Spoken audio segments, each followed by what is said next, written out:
Juni 2026. Dan satu lagi adalah kami ingin ada kepastian hukum terkait status pencekalan terhadap Mas Roy yang selama ini diberlakukan oleh Polda Metro Jaya melalui imigrasi. Ya. Nah, 4 hal inilah yang kemudian kami ingin mohonkan supaya kita buka-bukaan. Kita buka-bukaan apakah upaya paksa terutama penangkapan dan penahanan yang dilakukan oleh Polda Metro Jaya itu sesuai nggak dengan ketentuan hukum acara pidana. Dan penangkapan dan penahanan yang dilakukan kemarin itu memang diglorifikasikan ya secara luar biasa oleh tim pendukung Pak Jokowi, oleh relawan Pak Jokowi, padahal kalau dilihat dari urgensi hukum ini sangat tidak ada urgensi hukumnya gitu ya. Ketentuan pasal 97 KUHP yang baru Mas Roy dan pasal 100 junto pasal 100 mengatur bahwa penangkapan itu bisa dilakukan kepada tersangka manakala terpenuhi syaratnya. Syaratnya apa? Tersangka tidak memenuhi panggilan penyidik maksimal 2 kali berturut-turut dengan alasan yang sah. Ya, jadi mangkir 2 kali, tetapi alasan mangkirnya juga harus alasan yang sah. Misalnya kalau seseorang itu sakit, maka itu dianggap sebagai alasan yang sah, dianggap tidak mangkir gitu. Kemudian juga berdasarkan Perpol nomor 6 2019 tentang penyidikan tindak pidana atau peraturan kepolisian ya, diatur bahwa penangkapan yang dilakukan dalam rangka menyerahkan tersangka dan barang bukti pada tahap kedua itu harus bisa dibuktikan dengan alasan yang objektif dan alasan yang subjektif. Yaitu apa? Harus terbukti bahwa orang tersebut tidak kooperatif, melarikan diri misalnya, menghalang-halangi proses penyidikan.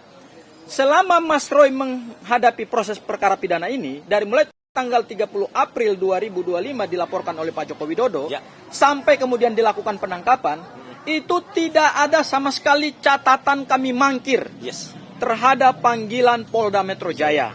Sehingga menjadi pertanyaan bagi kami dan ini akan menjadi salah satu materi di dalam permohonan pra peradilan adalah apa urgensi hukumnya?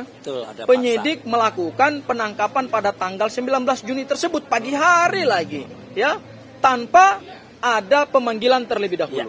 Ada lagi satu hal Mas Roy, berdasarkan Perpol terkait dengan implementasi prinsip HAM di dalam penegakan hukum pidana. Jadi ada aturan di dalam internal kepolisian bahwa prinsip HAM itu juga harus tetap dihargai, yaitu apa? Pada saat melakukan penangkapan, maka harus menghargai hak privasi seseorang. Ya, tidak boleh hak privasi seseorang dilanggar. Itu diatur di dalam peraturan kepolisian berkaitan dengan implementasi prinsip HAM di dalam penegakan hukum pidana.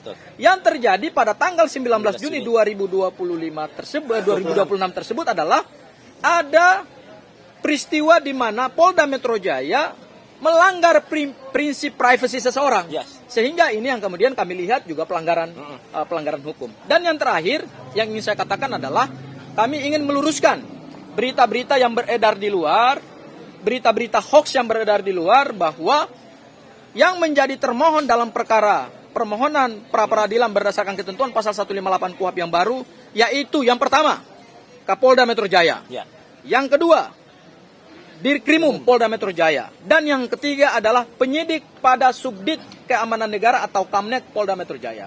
Ya, jadi itu yang kami tarik sebagai termohon karena mereka lah pihak yang punya otoritas dan melaksanakan otoritas itu berdasarkan undang-undang, dan kami duga pelaksanaan otoritas itu adalah abuse of power atau menyalahgunakan kekuasaan. Kemudian yang kedua ada juga turut termohon.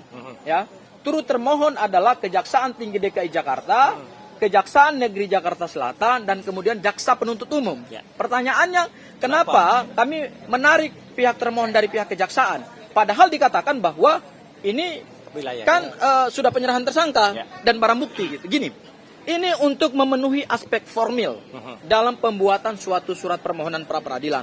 Jangan sampai kemudian kurang pihak. Jadi kalau turut termohon itu boleh hadir, boleh tidak.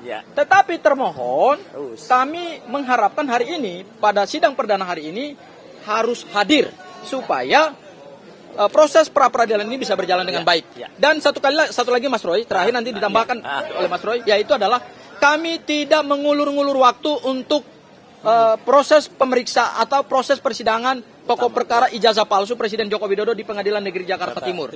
Kami tidak mengulur waktu karena memang ketentuan hukum acara pidana berdasarkan pasal 163 huruf E KUHP yang baru terhadap permohonan pra-peradilan, maka harus menunggu putusan pra-peradilan. Jadi, memang ketentuan hukum acara pidananya begitu. Ini hukum negara yang saat ini berlaku. Dan ini adalah hukum acara pidana terbaru, sehingga saya kira semua orang harus menghormati. Ya, mungkin itu dari saya, Mas Roy. Okay. Silakan ditambahkan, Mas Roy. Baik. Assalamualaikum warahmatullahi wabarakatuh. Waalaikumsalam. Ya. Nah, jadi saya baru saja datang ke sini ya karena memang pada jam 8 tadi saya melakukan wajib lapor di Kejaksaan Jakarta Selatan sekitar 3-4 kilo dari sini. Jadi mohon maaf kalau sedikit agak terlambat, tapi alhamdulillah ini pada jam